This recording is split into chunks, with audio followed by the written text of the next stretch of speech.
Hola. Hoy vamos a sumergirnos en la realidad de Venezuela, con fecha de hoy, 9 de octubre de 2025. Tenemos sobre la mesa varios análisis, noticias de última hora, y la verdad es que dibujan un panorama, pues complejo, lleno de presiones por todas partes. Mm. La idea es desgranar un poco los factores clave, ¿no? Lo que está definiendo la situación venezolana ahora mismo.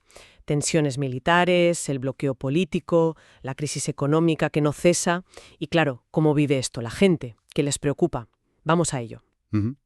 Empecemos por lo más, digamos, visible ahora mismo, lo militar. Hay una movilización en marcha, la llaman Operación Independencia 200. Sí, se están viendo ejercicios militares importantes. Exacto. Y en zonas muy estratégicas. La base aérea de La Carlota en Caracas, pero también en La Guaira, Puerto Cabello, Carabobo, incluso en la isla de Margarita. Ujú.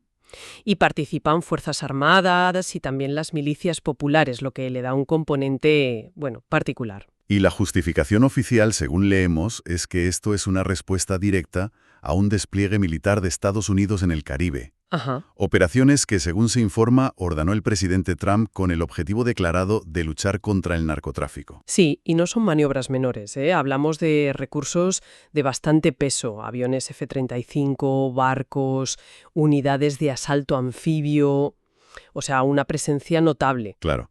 Y aquí es donde la cosa se pone tensa de verdad. Sí, porque figuras como el ministro de Defensa, Padrino López, o Diosdado Cabello, ministro del Interior, han hecho declaraciones muy directas. Algunos informes las califican de poco comunes. ¿En qué sentido? Pues por el tono y el contenido explícito. Advierten sobre capacidades de ataque que perciben como inminentes por parte de Estados Unidos. Mencionan drones, misiles. Incluso infiltraciones. Exacto. Infiltración de personal para operaciones encubiertas, o lo que ellos llaman actos terroristas contra el Estado. Y esto lógicamente genera muchísimo debate, mucha tensión. Ya.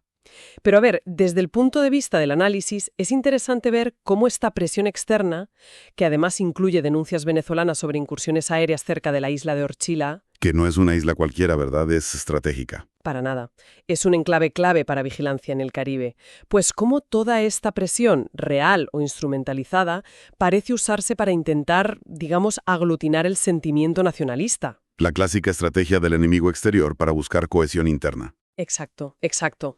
Algo útil cuando el panorama político interno está tan polarizado como lo describen las fuentes. Ujú. Y justo en medio de todo este ruido de sables, de esta tensión, aparece otro elemento, uno que mezcla geopolítica y economía. Ujú. Se habla, y parece que con fundamento, de una posible licencia del Departamento del Tesoro de EU. ¿Para qué?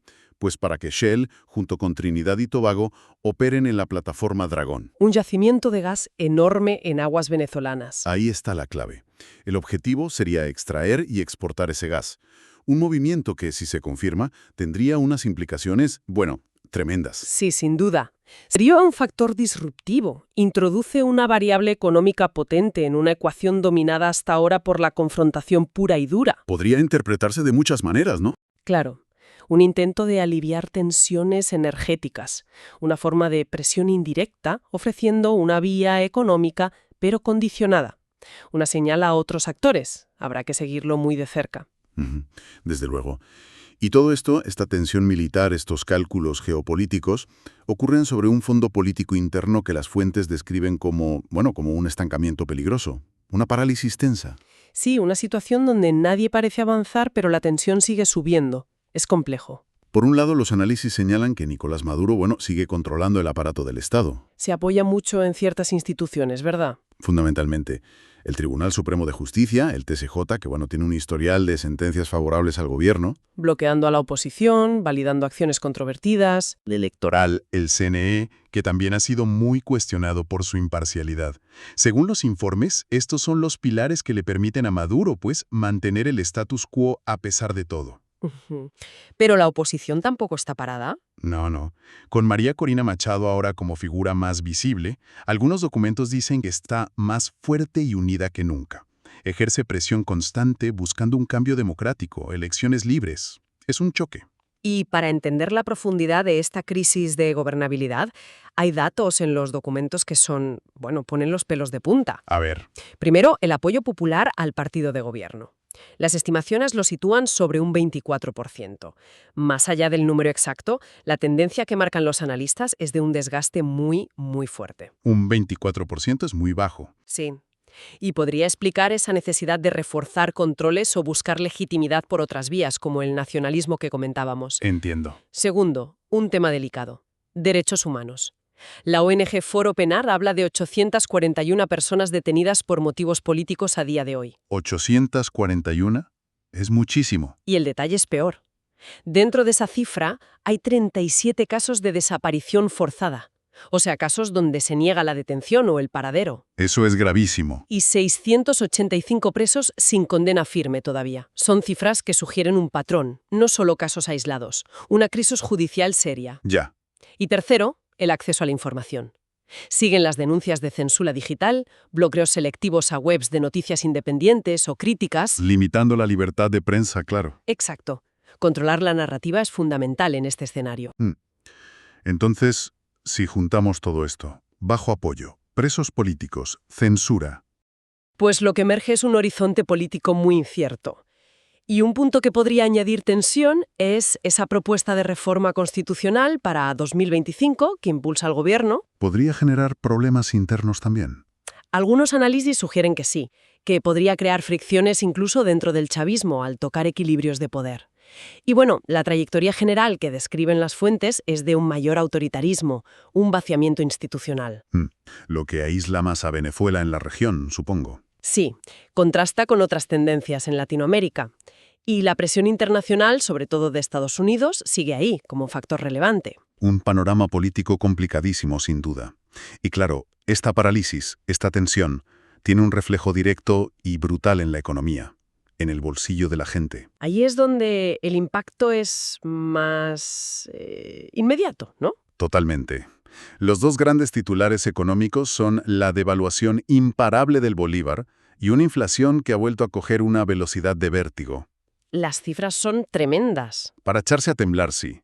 El bolívar ha perdido más del 70% de su valor frente al dólar este año. 70%. Imagínate el poder de compra. Destrozado. Y la inflación acumulada, según observatorios independientes, porque las cifras oficiales a veces son, cuestionadas, supera ya el 50% en solo 4 meses. Eso es una aceleración clarísima respecto a finales de 2024. Roza la hiperinflación de nuevo. ¿Y qué alimenta esto? ¿Qué dicen los análisis? Pues son fundamentalmente dos factores que se retroalimentan. Por un lado, el encarecimiento de las importaciones. Si tu moneda vale menos, necesitas muchísimos más bolívares para comprar dólares e importar. Y Venezuela sigue importando mucho. Alimentos, medicinas, repuestos. De todo. Y por otro lado, la dolarización de facto. Aunque el dólar no sea oficial para todo, muchos precios se fijan en dólares. Alquileres, comida, servicios. Exacto. La gente piensa en dólares, pero la mayoría cobran bolívares. Resultado: necesitas cantidades enormes de bolívares para pagar cosas cuyo precio está anclado al dólar. Es una trampa. ¿Y el Banco Central qué hace? ¿Puede frenarlo? Bueno, el BCB intenta intervenir, inyecta divisas en el mercado oficial para frenar la caída del bolívar. ¿Y funciona? Pues las intervenciones suavizan puntualmente la devaluación, pero las fuentes indican que son insuficientes para estabilizar la moneda o controlar la inflación a medio plazo. Genera más incertidumbre, quizás. Probablemente. Esa volatilidad y la falta de un ancla clara generan desconfianza en el bolívar y aceleran la huida al dólar. Aunque el gobierno dé cifras de inflación más bajas, los expertos independientes son claros. La crisis económica está lejos de controlarse. Y los más perjudicados, como siempre. Los más vulnerables. Pensionistas, trabajadores con sueldo fijo en bolívares, ven cómo su dinero se evapora. Es muy duro. Desolador. Entonces, si juntamos todo, tensión militar, bloqueo político, asfixia económica. ¿Cómo vive esto la gente en su día a día? ¿De qué se habla? ¿Qué preocupa en la calle? ¿En las redes? Las fuentes recogen ese eco social, sí. Mira, destacan varias cosas. Primero, la migración. Sigue siendo un tema vivo. Se informa de la llegada de 190 venezolanos deportados desde EU del programa Retorno a la Patria. Aunque un vuelo se reprogramó, dices. Sí, por mal tiempo parece. Pero recuerda que el éxodo sigue teniendo consecuencias, que la situación de los retornados es delicada. Claro. Luego, otra preocupación, los seísmos en el occidente. Ha habido 2 recientes, de 3.9 y 4, por la falla de Boconó. No son enormes, pero asustan, claro. Recuerdan la vulnerabilidad. Exacto. Y luego las redes sociales. Son un hervidero. Un termómetro social, como decías. Totalmente. Y recogen cosas preocupantes. Ha habido mucha alarma por la muerte de varios jóvenes por retos virales peligrosos en TikTok. ¿Retos como cuáles? Hablan del croming, inhalar tóxicos como aerosoles, y del consumo indebido de medicamentos. La cosa fue tan grave que el gobierno dio un ultimátum a TikTok para retirar ese contenido. Uf, qué peligro. Habla de la situación de muchos jóvenes, ¿no? Falta de oportunidades, de supervisión. Sí, y también se viralizó un vídeo muy violento.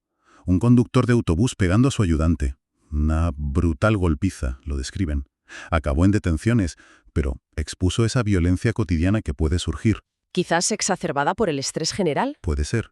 Y a la vez, en las mismas redes, hay protestas contra la censura digital, contra los bloqueos a medios. La red como campo de batalla informativo también. Ujú. Pero ojo, no todo es negativo. También surgen cosas de resiliencia cultural. Mencionan el caso de Yurmaira Mateus, una niñera viral que enseña canciones, recetas típicas venezolanas online. Un fenómeno de conexión con las raíces, con la identidad. Exacto. Una forma de generar algo positivo en medio de todo. Es que es fundamental no ver estos fenómenos como anécdotas aisladas. Cada uno refleja algo más profundo. Claro. En conjunto, nos pintan un cuadro. Precariedad, riesgos digitales, tensiones, violencia, pero también válvulas de escape, resistencia cultural, búsqueda de identidad. Son las manifestaciones pequeñas de las crisis grandes. Exactamente. De la crisis política, económica e institucional, y subrayan el papel central de las plataformas digitales hoy en Venezuela, para bien y para mal. Son espacio de riesgo, de denuncia, de política, pero también de cultura, de comunidad. Entonces, para ir cerrando ya, el retrato de Venezuela en octubre de 2025 es el de un país bajo una presión tremenda, multidimensional. Sí. Las tensiones geopolíticas con Estados Unidos se usan internamente, parece. La polarización política bloquea soluciones. La economía sigue en caída libre, golpeando a la gente. Y todo eso se refleja en las preocupaciones sociales que vemos. Y la clave es la interconexión. No son crisis separadas, se refuerzan unas a otras. Es un círculo vicioso de inestabilidad muy difícil de romper. El oficialismo se apoya en la amenaza exterior mientras la economía degrada la vida y alimenta el malestar. Exacto. Un malestar que sigue ahí, latente. Basándonos en lo que hemos analizado, el futuro inmediato sigue marcado por una incertidumbre estructural muy profunda. No hay señales claras de una salida fácil. Y quizá para dejar una última idea ahí flotando, una reflexión. En este escenario tan cargado, tensión militar, economía frágil, sociedad agitada, ¿qué podría romper este estancamiento? Buena pregunta. Algo inesperado con la reforma constitucional esa. Quizá abriendo fisuras internas. O un cambio externo, con lo del gas de dragón, que altere los cálculos de poder. ¿Quién sabe? Queda esa pregunta abierta, ¿no? Sobre qué catalizador, interno o externo, planificado o imprevisto, podría mover las piezas y cambiar la trayectoria actual que dibujan nuestras fuentes para Venezuela. Para bien o para mal.